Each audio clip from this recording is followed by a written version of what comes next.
यिनुओ का गुस्सा 7वें आसमान पर पहुंच गया। उसने उस लड़के को झाड़ते हुए कहा, अबे ओए, तेरे पसंद करने से मेरा क्या लेना देना है?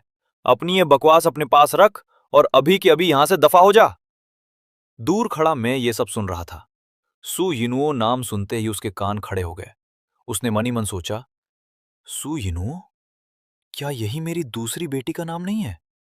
पर हानहान ने तो कहा था कि उसकी दूसरी बेटी बिल्कुल उसकी हमशक्ल जुड़वा है। दोनों हूबहू एक जैसी दिखती हैं। लेकिन मेरे सामने जो लड़की खड़ी है वो तो हानहान जैसी बिल्कुल नहीं लग रही। क्या ऐसा हो सकता है कि सिर्फ नाम एक होने की वजह से ये दोनों बेस्ट फ्रेंड्स बन गई हों? बात कुछ हद तक सही तो लगती है, पर फिर भी कुछ लोचा है दया। इधर वो लड़का जिसका नाम शियाओ हावरान था, वो यिनुओं का रास्ता रोककर खड़ा हो गया। यिनो चिल्लाए, शाओ हावरान, मैं जो भी करूं उससे तुम्हें कोई मतलब नहीं होना चाहिए। तुम करना क्या चाहते हो? मुझे मारोगे? तुम्हें देखना होगा कि मैं सुयिनुओ इसकी इजाजत देती हूं या नहीं। हावरान सन की आशिकों की तरह बोला, सुयिनु, तुम सिर्फ मेरी हो। मैं किसी और ऐरे गैरे को तुम्हारे आसपास भी फटकने नहीं दूंगा। यिनु ने उसे उंगली दिखाते हुए वार्निंग दी। शाओ हावरान, अपनी जबान संभालो। मुझ पर अपनी ये बचकानी और गुंडागर्दी वाली हरकतें मत दिखाओ। सिर्फ इसलिए कि तुम मुझे पसंद करते हो, इसका मतलब ये कतई नहीं है कि मैं तुम्हें एक्सेप्ट कर लूंगी। अभी निकलो यहां से। हावरान चिढ़कर सू जिहान की तरफ मुड़ा और ताना मारते हुए बोला, अबे ओ बूढ़े, क्या तुम सच में मर्द हो? लड़कियों के पीछे क्यों छिप रहे हो? अगर असली मर्द हो तो सामने आओ और मुझसे दो दो हाथ करो। फिर क्या था, मुझे गुस्सा आ गया। लड़ाई की आवाजें और जबरदस्त मुक्के की गूंज। सू जिहान ने एक ऐसा सॉलिड पंच मारा कि हावरान सीधा जमीन पर जा गिरा। हावरान! उसके साथ आए दोस्त चिल्ला उठे। हावरान जमीन पर तड़पते हुए भी अपनी अकड़ दिखा रहा था। वो हंसते हुए बोला, भाई, इसे पकड़ो। अबे ओ बूढ़े, अगर तुमने मुझे मार भी दिया तो क्या हुआ? मेरा बड़ा भाई सांडा मार्शल आर्ट्स का चैंपियन है। उसके नीचे सैकड़ों लड़के काम करते हैं। वो सब मिलकर तुम्हें यहीं जिंदा गाड़ देंगे। तभी भीड़ को चीरते हुए उसका वो चैंपियन बड़ा भाई वहां पहुंचा। लेकिन जैसे ही उसकी नजर सुजिहान पर पड़ी, उसके चेहरे का रंग उड़ गया। वो सुजिहान के रुतबे और ताकत से अच्छी तरह वाकिफ था।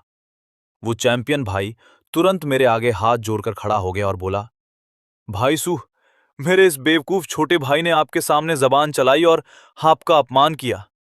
प्लीज, बड़े दिल वाले बनिए और इसकी इस नादानी को भूल जाइए। इसे माफ कर दीजिए सर। फिर वो घूमकर हावरान पर चिल्लाया, अबे साले, तेरी हिम्मत कैसे हुई भाईसू के सामने अपनी औकात दिखाने की? चुपचाप भाईसू के पैर पकड़ और अभी के अभी माफी मांग। हावरान की पूरी हेकड़ी ढीली हो चुकी थी। वो थर थर कांपते हुए बोला, भाई, मुझे माफ कर दीजिए। मुझसे बहुत बड़ी भूल हो गई। हावरान हाथ जोड़कर गिड़गिड़ाने लगा, सुगे भाई सू, मुझे माफ कर दीजिए। मुझसे सच में बहुत बड़ी गलती हो गई। उसका चैंपियन भाई उसे डांटते हुए बोला, सुगे, मेरे इस बेवकूफ भाई को अपनी गलती का एहसास हो गया है।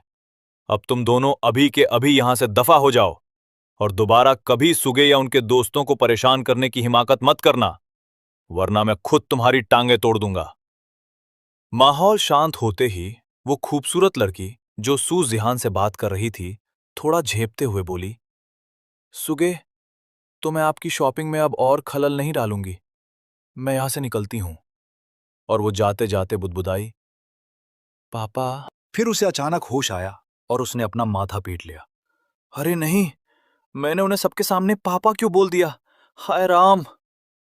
उधर आसपास खड़ी कॉलेज की दूसरी लड़कियां सुजेहान का ये स्वैग देखकर उनकी दीवानी हो गईं। एक लड़की बोली, वाह सुगे, आप तो सच में कमाल हो। अगर आप मेरे पापा होते तो मुझे कितना गर्व होता। दूसरी चहकी, हाँ यार, मेरा भी मन कर रहा है कि मैं सुगे को पापा बोलूं। आप इतने हैंडसम और डैशिंग हो, आप ही हमारे पापा हो। मैंने अपना सिर पकड़ लिया। धत तेरे की, ये क्या बीमारी है भाई? यहां हर लड़की मुझे पापा क्यों बोलना चाहती है? इधर रैक के पीछे छिपी सुयिनियों का चेहरा डर और शर्म के मारे लाल हो चुका था। उसने सोचा, उफ, पापा की नजरों में तो मेरी इमेज एक बागी और बिगड़ैल लड़की जैसी बन गई होगी, जो लड़कों से लफड़े करती है। नहीं नहीं, मुझे यहां से चुपचाप खिसकना होगा। पहले रूम पर जाकर अच्छे से कपड़े बदलूंगी और फिर दोपहर को एक संस्कारी बेटी की तरह पापा से मिलने जाऊंगी। वो हॉस्टल की तरफ भागी और भागते भागते उसने फोन लगाया। हेलो बड़ी दीदी, तुम आमतौर पर कौन से ब्रांड के कपड़े पहनती हो? जल्दी बताओ ना। बड़ी बहन हैरान हुई। मैं? वो, हाँ, डुईशे ब्रांड के। पर छोटी, तू अचानक ये सब क्यों पूछ रही है? यिनियो ने बात घुमाई। अरे बस ऐसे ही नहीं पूछ सकती क्या? अच्छा रखती हूं। फोन कटने के बाद हाँ हाँ सोच में पड़ गई। उसने ग्रुप चैट पर बाकी बहनों से पूछा, सुनो, यिनियो मुझसे पूछ रही थी कि मैं कौन से ब्रांड के कपड़े पहनती हूं। क्या वो हाडू स्टोर से शॉपिंग करने जा रही है? चौथी बहन ने तुरंत रिप्लाई किया, बिल्कुल नहीं दीदी, मैं उसे पहले भी उस स्टोर पर ले गई थी। वो कभी अंदर तक नहीं गई। उसे दुकान के बाहर बैठकर सोडा पीना ज्यादा पसंद है। पक्का वो अपनी किसी दोस्त के लिए पूछ रही होगी। हान हान ने कहा, हो सकता है। तभी हान हान की नजर दीवार घड़ी पर पड़ी। अरे बाप रे, सुबह के 7:30 बज गए। वो उछलकर बिस्तर से उतरी। मुझे जल्दी से नहाकर नाश्ता बनाना होगा, ताकि जब पापा घर आएं तो उन्हें एकदम गर्मा गर्म नाश्ता मिले। कुछ ही देर में सू जिहान घर लौटे। हान हान किचन में नूडल्स उबाल रही थी। उन्हें देखते ही वो चहकी। पापा, आप आ गए? बस 2 मिनट रुकिए, मैं आपके लिए नूडल्स बना रही हूं। जल्दी ही तैयार हो जाएंगे। मैं दरवाजे पर खड़ा होकर मुस्कुराने लगा। घर लौटकर अपनी इतनी प्यारी बेटी को खुद के लिए नाश्ता बनाते देखना उसके दिल को छू गया था। वो अंदर आया और सोफे पर बैठते हुए बोला, आज सुबह जब मैं सुपरमार्केट गया था तो वहां माओडा यूनिवर्सिटी की तुम्हारी एक दोस्त से मिला था। हाँ हाँ ने चौंक कर किचन से बाहर झांका। दोस्त? लेकिन पापा, मैं खुद माओडा यूनिवर्सिटी में ही तो पढ़ती हूं। मेरी आंखें थोड़ी सुकुरी। उसे याद आया कि सुपरमार्केट वाली लड़की का नाम भी सू यिनुओ था। क्या कहानी में कोई नया ट्विस्ट आने वाला था? हाहा ने नूडल्स को प्लेट में निकालते हुए कहा, अरे पापा, माओडा यूनिवर्सिटी में मेरी कोई दोस्त नहीं है। पर हां, मेरी दूसरी बहन सू यिनुओ उसी कॉलेज में पढ़ती है। मेरे हाथ से पानी का ग्लास छूटते छूटते बचा।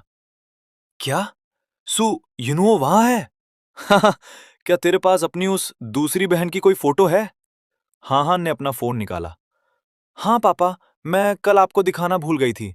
मैं अभी व्हाट्सएप करती हूं। जैसे ही सू जिहान के फोन की स्क्रीन पर फोटो चमकी, उसके होश उड़ गए। ये वही लड़की थी जो सुबह सुपरमार्केट में लड़कों को धो रही थी। ओ तेरी, तो ये सच में मेरी दूसरी बेटी सू यिनुओ ही है। और मुझे अच्छे से याद है कि उसने जाते जाते मुझे पापा भी कहा था। मैंने अपना सिर पकड़ लिया। अरे यार, और मैंने गुस्से में आकर उसे हाँ हाँ की दोस्त बोल दिया था। अब मैं क्या करूं? मुझे रूठी हुई बेटियों को मनाने का कोई एक्सपीरियंस नहीं है भाई। तभी बैकग्राउंड में एक मोटिवेशनल म्यूजिक बजने लगता है। सुजिहान ने खुद को शीशे में देखा और हौसला बढ़ाया। चलो सुचैन, तुम कर सकते हो। आखिर तुम उनके असली बाप हो। वो तुम्हें जरूर पसंद करेंगी। चलो, अपनी दूसरी बेटी को घर लेने चलते हैं। तभी कॉलेज के गेट के सामने एक महंगी गाड़ी आकर रुकी और जोर से कार का हॉर्न बजा। गाड़ी का शीशा नीचे हुआ और मैंने आवाज लगाई, इधर आओ। असल में सू जिहान को लगा कि गेट पर खड़ी लड़की हाँ हाँ है, क्योंकि दोनों जुड़वा बहनें बिल्कुल एक जैसी दिखती थीं। पर जैसे ही वो लड़की कार की तरफ बढ़ी, मेरे को कुछ अजीब लगा। उसने ध्यान से देखते हुए सोचा, क्या हाहा ने आज कुछ अलग तरह का लंबा सफेद जैकेट पहना है? और इसके चलने का स्टाइल भी मेरी हाहा से थोड़ा अलग क्यों लग रहा है? भाई लोगों, इसका नेक्स्ट पार्ट अभी रोक दिया गया है और इसका नेक्स्ट पार्ट आने में कुछ ज्यादा समय लग सकता है। इसके लिए मार्को सेनपाई यानी आपके बड़े भाई दिल से माफी मांगते हैं।